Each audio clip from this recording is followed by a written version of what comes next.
오늘 말씀을 살펴보기 전에 간단하게 시대를 좀 이해할 수 있는 배경에 대해서 저희가 생각해 보고요. 이런 시대 배경의 이해 바탕 위에서 우리가 본문을 좀 살펴본 이후에 열왕기 전체 주제 속에서 또 맥락 속에서 오늘 본문을 생각해 보면서 적용할 점을 생각하고 우리의 삶에 좀 적용하는 순서로 설교를 진행하도록 하겠습니다. 먼저 시대 배경을 좀 한번 보겠습니다. 오늘 본문 보기 전에 시대 배경을 살펴봐야 오늘 본문이 잘 이해가 되기 때문에 조금 다소 시간을 들이더라도 시대 배경을 좀 보도록 하겠습니다. 지금 오늘 본문에 지금 배경을 하고 있는 시대는 시대로 따지면 주전 한 850년경입니다. 그러니까 주전 한 9세기 중반 무렵이지요. 이때의 국제 정세는 강력한 아수르 제국이 이제 등장을 했었던 때입니다. 이 제국이 워낙 강력해서 많은 고대 근동의 국가들이 이 제국의 위협을 아주 크게 느끼고 있었던 그런 시대였습니다. 이때 이스라엘은 북이스라엘과 남유다 왕국이 이미 갈라진 상태였고요. 북이스라엘과 남유다 왕국이 갈라져서 오랫동안 서로 반목하면서 전쟁을 벌였었습니다.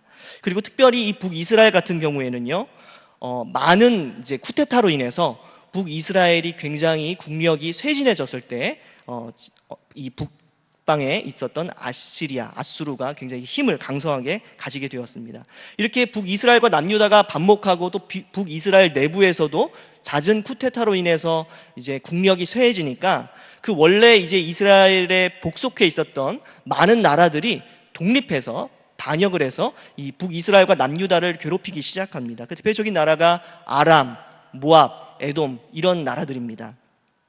특별히 그런데 북이스라엘과 남유다 서로 사이가 안 좋죠. 그리고 이 북이스라엘과 남유다 주변에 있었던 모압, 에돔, 이런 아람 이런 나라들 다 사이가 좋지가 않습니다. 서로 반목하고 경쟁하던 관계였습니다. 그런데 아까 전에 말씀드린 것처럼 아수르 제국이 너무 강력해지니까 일시적으로 이 나라들이 연합을 하기도 합니다. 왜냐하면 아수르 제국이 너무 힘이 세지니까 이 아수르 제국이 고대 근동 지역을 제패하려고 공격하기 시작하거든요. 그러니까 어쩔 수 없이 이 반목하던 나라들이 일시적으로 연합을 해서 힘을 합치는 그런 일들이 벌어지게 됩니다. 물론 이런 힘을 합친 것은 정말 사이가 좋아서가 아니고 아수르 제국이 너무 힘이 강성하니까 견제하기 위해서 일시적으로 합친 것입니다. 그러니까 잠시 아수르 제국을 견제하는 것 같으면 어떻게 할까요? 다시 이 나라들이 다시 분열하고 다시 싸우고 경쟁하는 그런 일들이 반복이 됩니다. 이것이 이 당시의 시대 배경입니다. 이때 이렇게 국력이 약해졌을 때 북이스라엘의 혼란을 좀 어느 정도 정리하고 강력한 왕권 중심의 국가를 세웠던 사람이 오므리입니다. 오므리가 5년간의 내전을 종식시키고 강력한 왕권을 세우기 시작하는데요. 이 오므리가 남북의 대립과 내전으로 인해서 북이스라엘이 굉장히 약해지니까 여러 가지 정책을 통해서 이 북이스라엘을 단기간 내에 부흥시키는 데 성공을 하게 됩니다. 대내적으로는 수도를 이전하고요. 그래서 우리가 아는 사마리아로 수도를 이전합니다. 또 대외적으로는 시돈이라는 나라와 이제 이제 동맹을 구축함으로써 강력하게 이제 외교 정책을 펼치게 되죠. 그래서 무역 또 외교에 힘을 쓰면서 이 북이스라엘이 단기간 내에 부흥하게 되는 그런 성공을 거두게 됩니다. 특별히 또 남유다 왕국하고도 계속 이렇게 전쟁을 벌였었는데 화친 정책을 펼쳐요. 그래서 국력을 좀 더 대외적으로 힘을 쏟을 수 있도록 그렇게 힘을 썼던 것이 바로 이 오므리입니다. 그래서 이 두로와 시돈 지역의 무역과 또 외교를 통해서 짧은 시간 동안 나라를 부흥시켰습니다. 후에 이 오므리의 아들이 아합이거든요. 이 아합이 강력한 왕권을 바탕으로 해가지고 또 남유다 왕과 사돈지간을 맺어요. 그래서 우리가 이따 보게 되는 여호사밧 왕의 아들 여호람과 이 아합과 이세벨의 딸 아달랴를 혼인시킴으로써 남유다와도 혼인 동맹을 맺어가지고 이런 위기를 극복하려고 하던 것이 바로 이 시대입니다. 자, 그래서 이 정도로 시대를 좀 살펴보고요. 그럼 각 인물들을 좀 살펴보면서 다시 시대를 좀 더 구체적으로 좀 보면 좋을 것 같습니다. 먼저 아합입니다. 아합은 오늘 본문에 등장하지 않아요. 오늘 본문에 나오는 이스라엘의 왕 여호람이 아합의 아들입니다.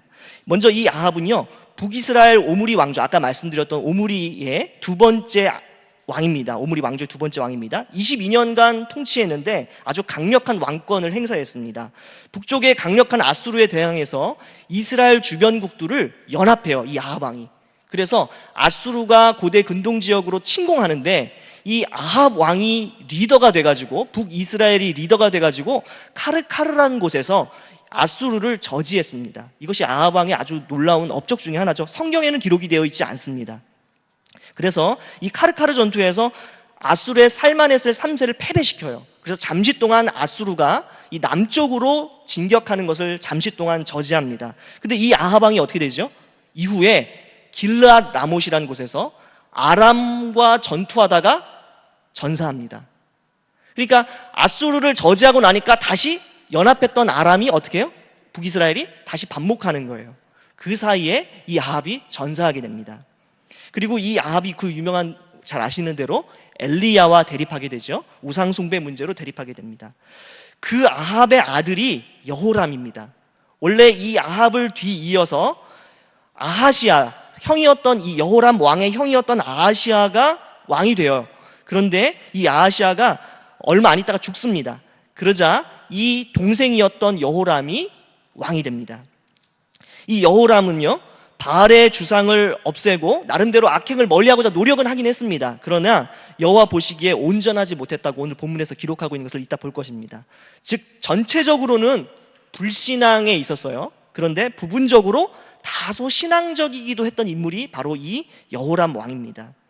여호람은요, 아버지 아합 왕이 죽자마자 배신한 모압을 정벌하기 위해서 오늘 본문에 보면 남유다의 여호사밧 왕, 또 에돔 왕과 연합해서 이제 모압을 공격하는 일을 합니다. 그리고 또 하나의 인물은 여호사밧 왕이에요. 이 여호사밧 왕은요, 남유다의 왕입니다. 이 사람은 그 유명한 아사의 아들인데 아사가 굉장히 선한 왕으로 평가를 받고 있죠. 그래서 이 남유다 왕이었던 여호사밧도 보면은 대부분 좀 평가가 그래도 좀 긍정적입니다.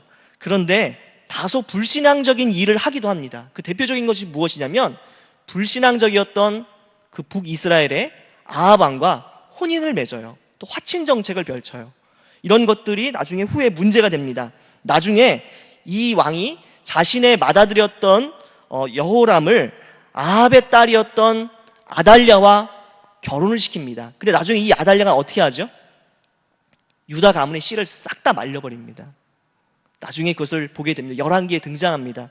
그러니까 어쨌든지 간에 이 여호사밧이라는 인물은 전체적으로 긍정적인 것 같긴 한데 결정적인 지점에서 불신앙적인 타협을 하는 왕으로 열왕기는 묘사하고 있고, 그것이 나중에 유다 왕국의, 남유다 왕국의 큰 위기를 초래하는 장면이 여러 군데 등장합니다. 그리고 또 오늘 본문에서 등장하는 인물이 모압 왕 메사입니다. 이 모압은 원래 다윗 왕 때부터 이스라엘에 복속해서 조공을 바치던 나라였는데 북이스라엘의 아합 왕, 강력한 이 왕이 죽고 나자 바로 반역을 합니다. 그것이 바로 모압 왕 메사가 한 일이고요.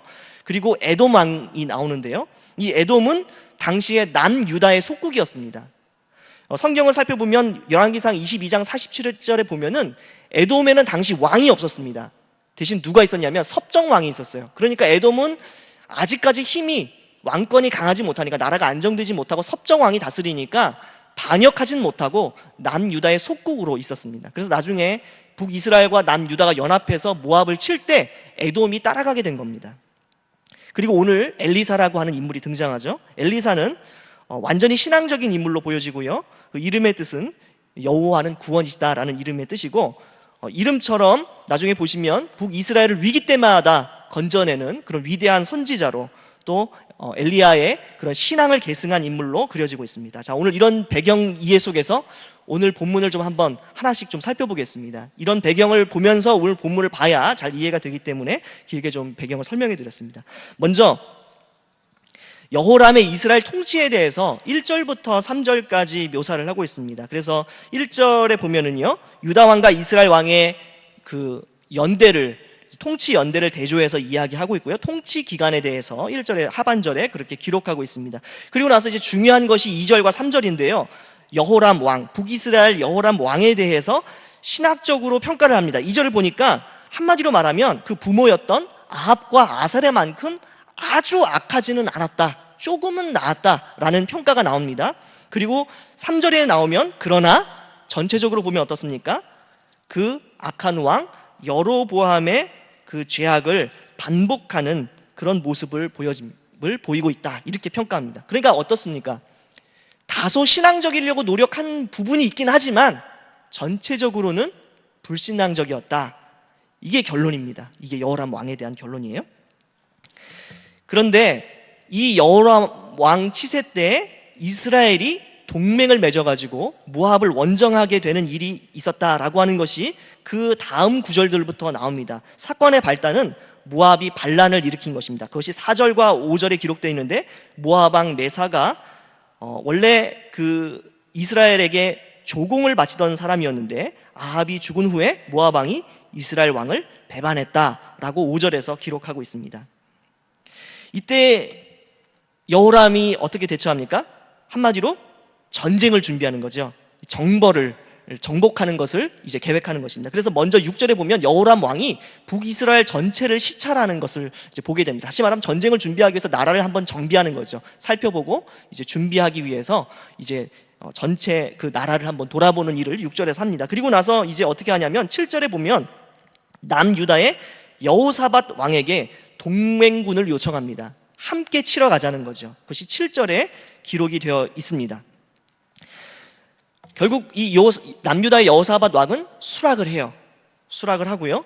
그래서 8절에 보니까 여호람이 이르되 우리가 어느 길로 올라가리까 하니 그가 대답하되 에돔 광야 길로니이다 하니라, 이렇게 기록이 되어 있습니다. 다시 말하면 지금 전쟁을 위한 전략을 지금 수립하는 것을 보여주고 있죠. 남유다의 여호사밧 왕이 상대적으로 수비가 잘 되어 있는 그 모압의 북쪽으로 공격하지 말고 길을 둘러서 남쪽으로 공격하자, 이렇게 지금 전략을 제안한 것입니다. 우리 이것을 좀 이해하기 위해서 지도를 한번 보겠습니다. 한번 지도 잠깐 보여주실래요?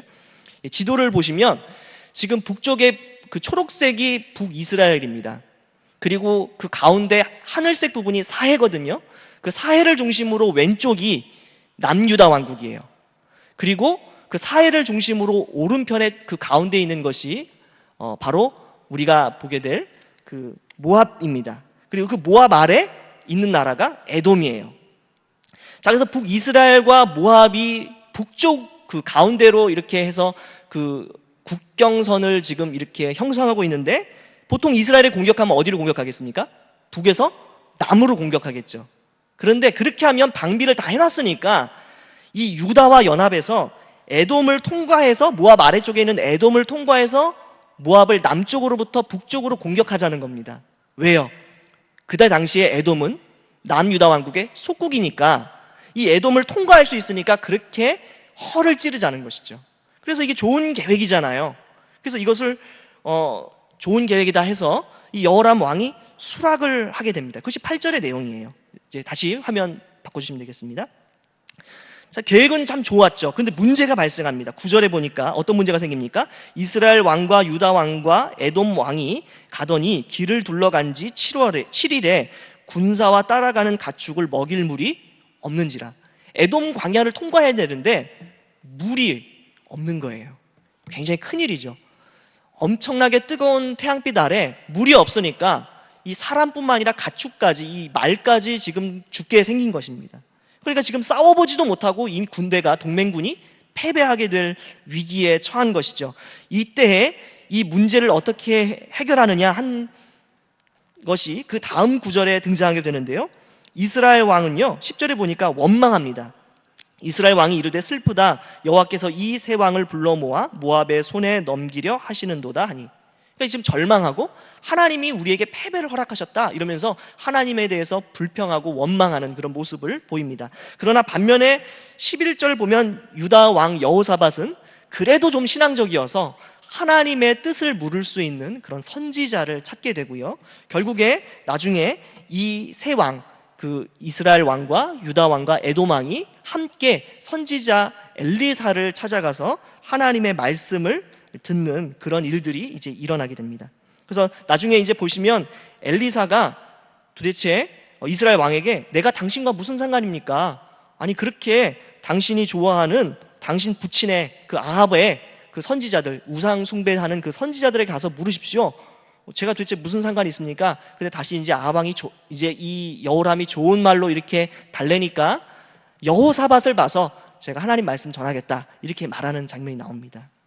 그래서 결국은 엘리사가 하나님의 말씀을 전하게 되지요. 이 하나님의 말씀의 내용이 결국은 무엇입니까? 두 가지 내용으로 요약될 수가 있어요. 하나는 개천을 많이 팔아. 다시 말하면 샘을 팔아. 그러면 물을 얻을 수 있을 것이다 하는 것이 첫 번째입니다. 그리고 두 번째는 뭐죠? 이 모압을 완전히 쳐서 정복하게 될 것이다. 이 모압이 패배하게 될 것이다. 철저하게 패배하게 되고 이 이스라엘 동맹군이 하나님 앞에서 하나님의 은혜로 승리를 얻게 될 것이다. 이 두 가지에 대한 내용을 예언합니다. 그리고 오늘 본문 마지막에 보면은 그런 내용대로 하나님께서 기적적으로 이 이스라엘 군대를, 동맹군을 승리하게 하시는 장면, 바로 그것이 오늘 본문의 거의 마지막입니다. 그리고 나서 26절과 27절에 간단한 결말을 나타내고 있는데요, 모압 왕이 이제 졌어요.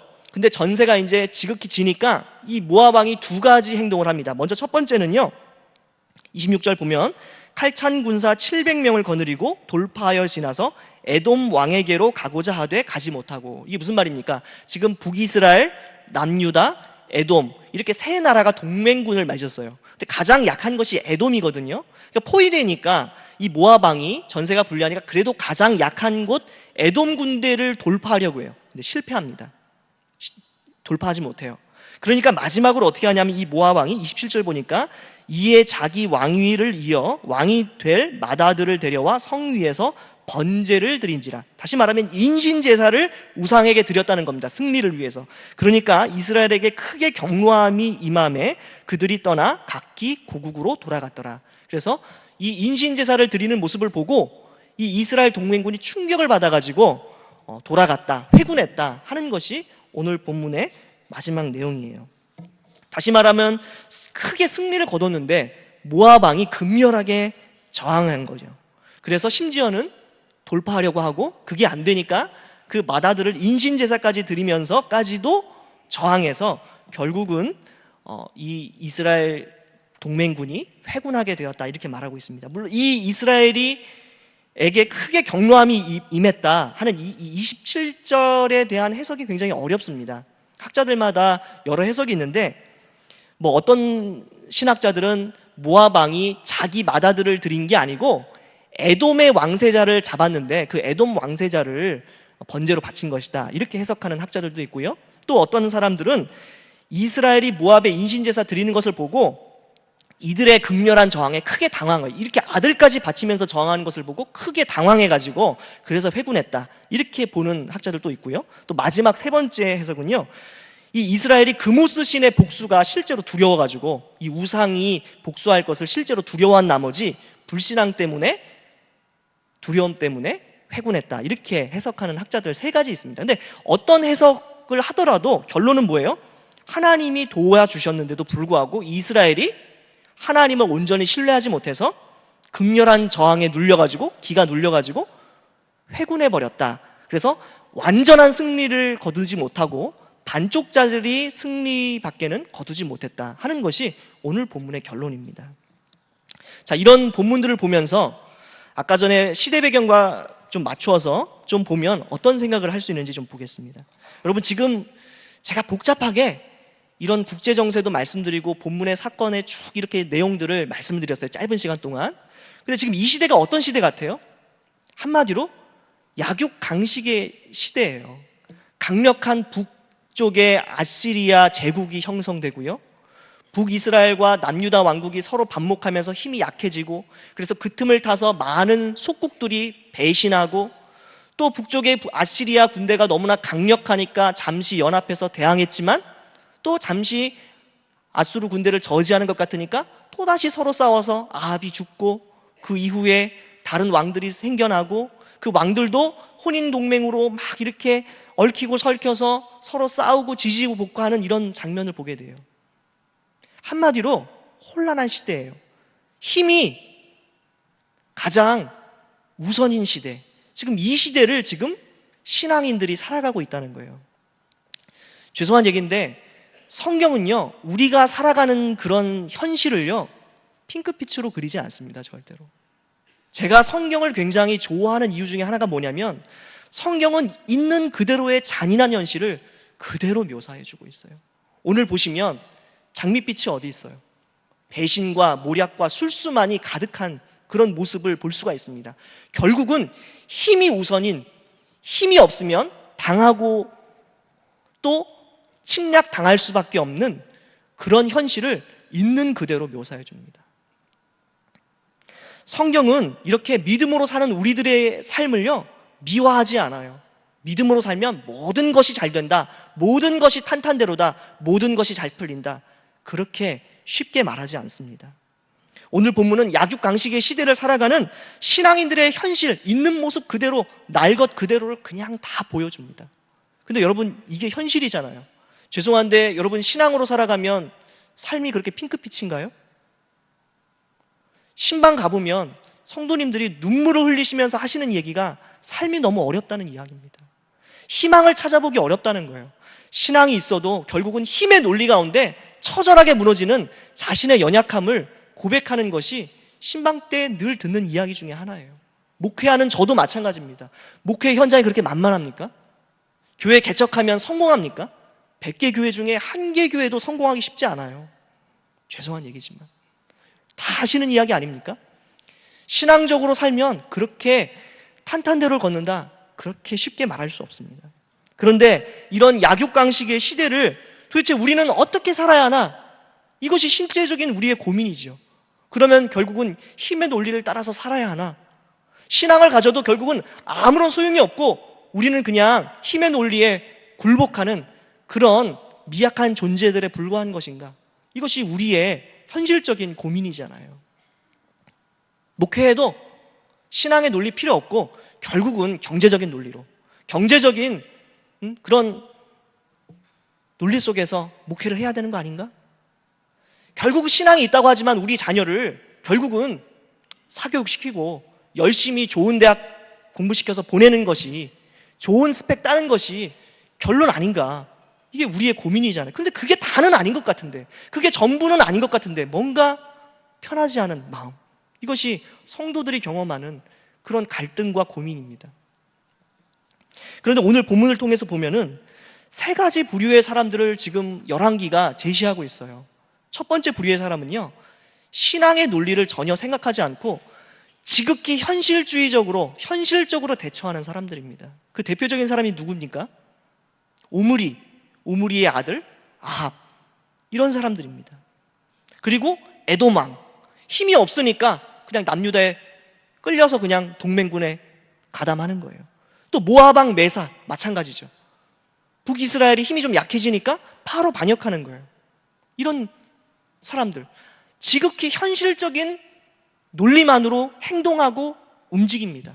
힘의 논리를 따라서 아주 실용적으로 처신하죠. 그런데요, 이들이 상당히 성공을 거두는 것처럼 보이기도 해요. 11개 보면 아까 말씀드렸던 대로 오므리 왕, 아합 왕, 상당히 성공을 거두는 것처럼 보여집니다. 심지어는 아수르 군대를 저지하기도 해요. 아합은요, 강력한 왕권을 세워가지고 부국강병을 단시간 내에 이루어내기도 합니다.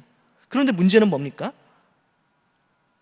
비정하고 무정할 정도로, 냉혹할 정도로 현실주의적으로 처신해서 잠시 동안 성공하는 것 같았는데 결과적으로 실패한다는 거예요. 그게 열왕기가 보여주는 거예요. 아합이 성공하는 것처럼 보였어요. 그런데 결과적으로는 아람에게 오히려 배신당해요. 그것을 지금 열왕기는 말하고 있는 거예요. 비정하고 무정할 정도로 냉혹하게 현실주의적으로 선택하고 행동해서, 그래서 당장의 성공을 거두는 것처럼 보여졌지만 결론적으로 보면 열왕기에서 실패해요. 모압 왕 메사 반역했지만 실패해요.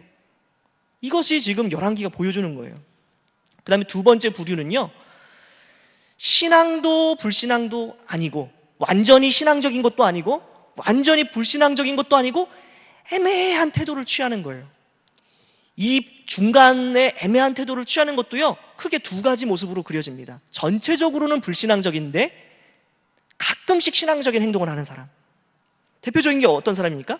오늘 본문에 등장하는 북이스라엘 왕 여호람 같은 사람이에요.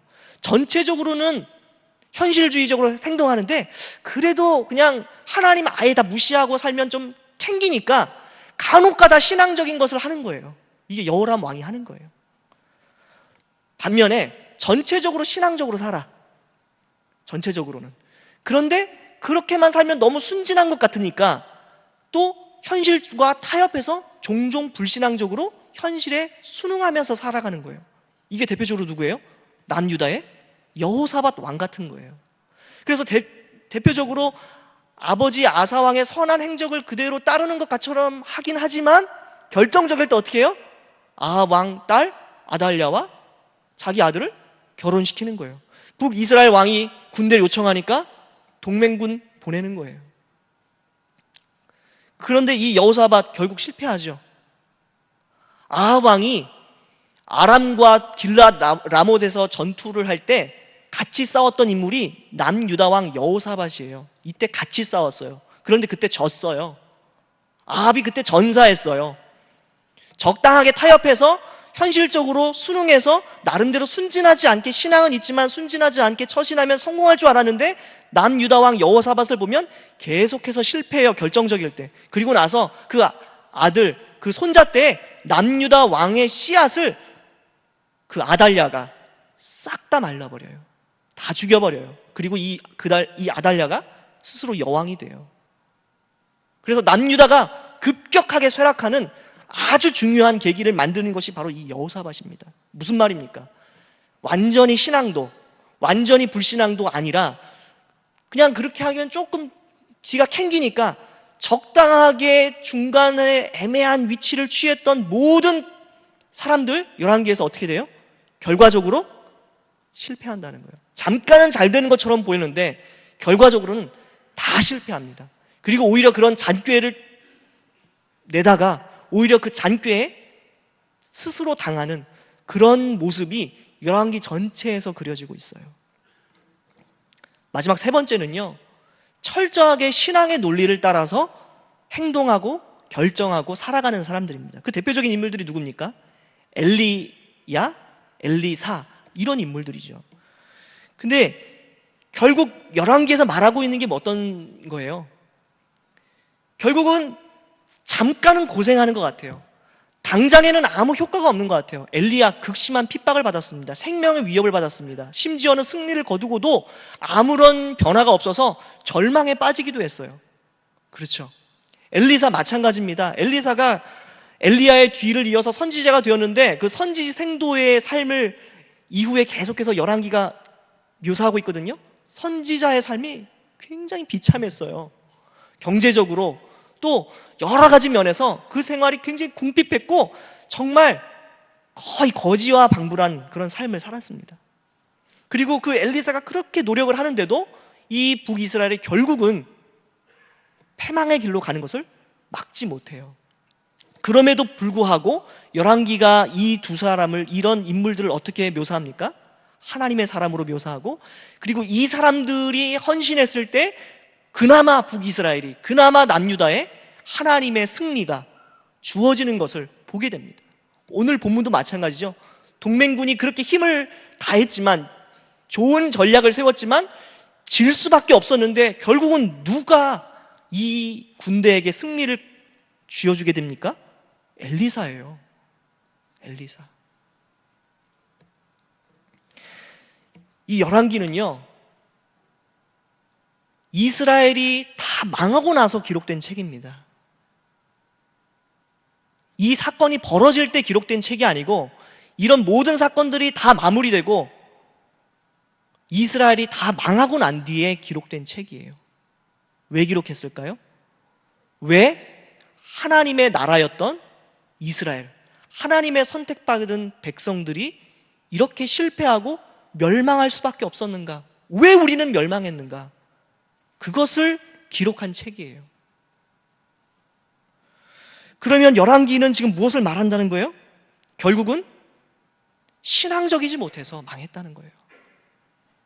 나름대로 이 약육강식의 시대 속에서 어떤 사람은 이렇게 처신하고 어떤 부류의 사람은 이렇게 처신하고 어떤 부류의 사람은 이렇게 처신했는데 결국은 신앙적인 논리로 처신하지 못했기 때문에 이 이스라엘이 망했다는 거예요.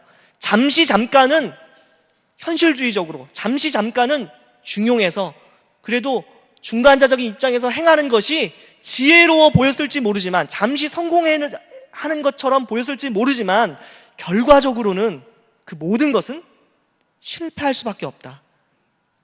이것이 지금 열왕기가 말하고자 하는 핵심입니다. 현실주의적인 판단으로 살거나 애매한 태도로 살아서는 멸망을 피할 수 없다. 이것이 열왕기의 주제예요. 여러분, 그런데 이런 열왕기가 보여주는 이 똑같은 시대를 지금 우리도 살아가고 있습니다. 여러분, 지금 우리가 처한 현실이 그렇게 만만합니까? 절대로 그렇지 않아요. 아주 잔인한 시대지요. 세상은 한 번도 자비로웠던 적이 없습니다. 그런데 이때 교회가 어떻게 하면 부흥할 수 있을까요? 어떻게 교회는 성공할 수 있을까요? 어떻게 교회는 살아남을 수 있을까요? 현실주의적인 논리를 그대로 따라가면, 혹은 신앙을 따르긴 하지만 그래도 현실의 논리를 무시하지 않은 적당한 순진함을 가지면 성공하고 살아남을 수 있을까요? 어떤 분들이 교회가 살아남는 방법에 대해서 지극히 현실적인 방법론이 대안인 것처럼 말하는 것들을 제가 많이 보게 됩니다. 예를 들면 이런 거예요. 교회가 크니까 문제다. 그러니까 교회를 작은 교회를 해야 된다. 반대로 어떤 분들은 큰 교회를 해야 된다. 그래서 영향력을 끼쳐야 된다. 또 어떤 분들은요, 제자 훈련해야 된다. 제자 훈련. 이게 정답이다. 또 반대로 어떤 분들은 현장 중심의 소그룹을 해야 된다. 또 어떤 분들은 독방에서 기도하고 말씀 묵상해야 된다. 또 어떤 분들은 아니다, 삶의 현장으로 나가서 하나님의 말씀대로 실천해야 된다. 실천이 부족해서 이 교회가 안 되는 거다. 또 어떤 분들은요, 젊은 사람들, 다음 세대의 중심의 교회가 되어야 된다. 반대로 어떤 분들은 실버 시대 아니냐, 그러니까 오히려 노인분들을 대상으로 사역을 중점적으로 해야 교회가 부흥한다. 다 나름대로 전략과 어떤 대안을 제시합니다. 저는 이런 전략이나 대안이 불필요하다는 게 아니에요. 근데 지금 뭘 놓치고 있죠? 열왕기가 말하는 것을 지금 놓치고 있는 거죠. 이런 지금 현실주의적인 대안이 진짜 대안이 아니라는 거예요. 이게 지금 문제의 핵심이 아니라는 거예요. 열왕기가 말하는 게. 심지어는요, 교회 안에서 우리나라 미래에 대해서 싸우시는 모습들을 제가 심심치 않게 많이 보게 됩니다. 죄송합니다. 어떤 분들은요, 친미해야 된다. 친미. 교회가 살아남으려면, 우리나라가 살아남으려면 친미해야 된다. 심지어 어떤 분들은 또 친중해야 된다. 너무 미국 중심이다. 어떤 분들은 보수해야 된다. 보수. 어떤 분들은 진보해야 된다. 이렇게 말합니다. 근데 오늘 열왕기의 주제에 비춰서 보면 이런 논란과 이런 논쟁이 얼마나 어리석은 겁니까? 이런 현실주의적인 어떤 방법론이, 어떤 대안이 교회 공동체를 살리지 못한다는 게 열왕기의 주제예요. 현실적인 판단, 처세술 필요하긴 하지만 이런 것들이 결정적으로 교회를 살렸던 적이 한 번이라도 있었습니까? 우리나라 교회가 이런 현실적인 계산을 해가지고 나름대로 전략을 잘 짜가지고 우리나라 교회가 부흥했었습니까? 아니잖아요. 아무것도 없는데 부흥했잖아요. 아무런 미천이 없는데 부흥했어요, 한국 교회가. 우리나라가 독립했죠. 경제 발전도 이루었죠. 민주화도 이루었죠. 또 다음 세대 교육 다 해봤어요. 이미 다 해봤습니다. 그런데 여전히 한국은 불행한 나라예요. 살만한 나라가 아니에요. 진보 정권도 들어섰었고요, 보수 정권도 들어섰었고요, 해볼 것 이미 다 해봤습니다. 그런데 한국이 살만한 나라입니까? 과거보다 훨씬 더 살기 좋아요? 이런 현실적인 노력 안 해봤어요?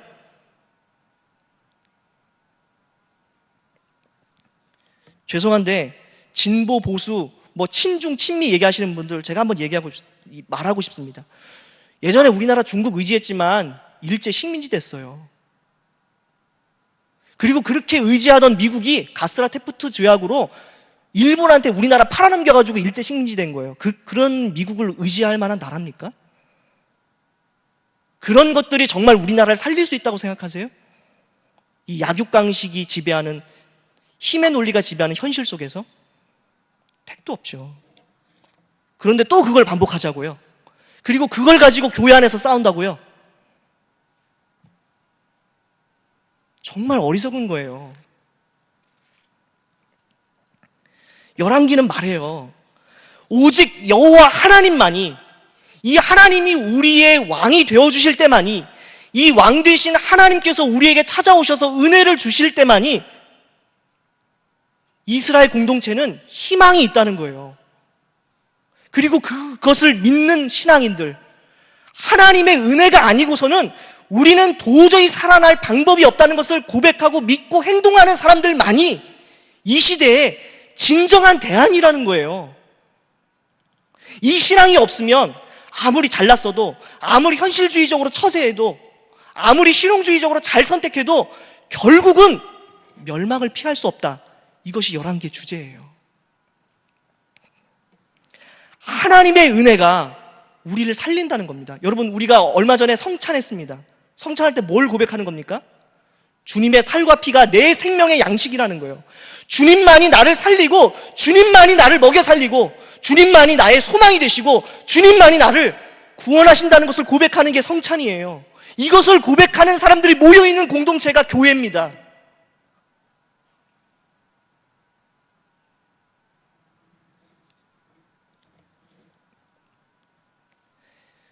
약육강식의 시대, 불황의 시대에, 교회 침체의 시대에 이미 우리는 살고 있어요. 그런데 현실적인 대안이 아무런 가치가 없다는 것이 아니라 그것이 1순위일 수는 없다는 겁니다. 그것이 진정한 대안일 수는 없다는 겁니다.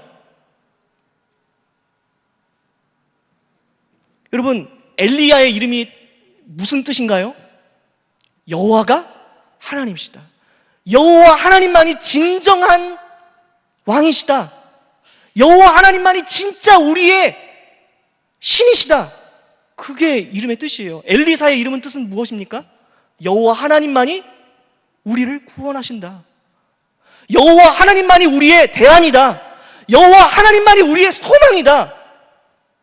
그게 엘리사의 이름의 뜻이에요. 열왕기 전체에 오므리 왕조 사람들의 행동과 엘리사의 기록이 가장 깁니다. 뭘 보여주는 거죠? 가장 현실주의적으로 택하고 행동했던 오므리 왕조의 사람들과 비교해서, 대조해서 가장 신앙적으로 살았던 엘리야와 엘리사를 중심에 놓음으로써 어떻게 살아야 할지를 도전하는 것이 열왕기의 주제예요. 여러분, 복음이 뭡니까? 아무리 노력해도 우리는 안 된다는 거예요. 우리 자신만으로는 희망이 없다는 거예요. 하나님만이 희망이라는 겁니다. 그런데 교회는 어느덧 본질이 아닌 방법론으로, 전략으로 싸우고 있어요. 이게 얼마나 어리석은 일입니까? 부흥이 뭔가요?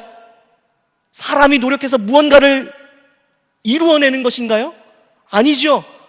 우리는 아무것도 할 수 없는데, 우리는 정말 처절하게 가난한데, 우리는 정말 무능력한데 하나님이 찾아오셔서 친히 우리의 왕이 되어주시고 우리를 다스려주시고 그분께서 친히 좌정하셔서 그분의 나라를 우리 가운데 세우시는 것, 그것이 복음입니다. 교회가 살아나는 방법은 단 하나예요. 성도들이 이 신앙을 회복하는 것입니다. 오직 하나님을 의지하고 오직 하나님을 붙들고 오직 하나님께 나아가는 것, 그것 이외에 교회가 살아남을 수 있는 대안은 없어요. 잠시 성공할 수 있을지 몰라요. 잠깐 반짝하고 나아질 수 있을지는 몰라요. 그러나 이 신앙이 없으면 결국은 멸망합니다. 우리 때가 아니면 우리 자녀 때, 우리 후손 때 반드시 망할 수밖에 없습니다. 여러분, 저는 우리 교회가 이런 불필요한 논쟁들로 갈라지지 않았으면 좋겠습니다. 한국의 신앙인들이 이런 불필요한 논쟁으로 다투지 않았으면 좋겠습니다. 뭘 해야 되나요? 다시 한번 우리가 정말로 하나님을 의지했는가?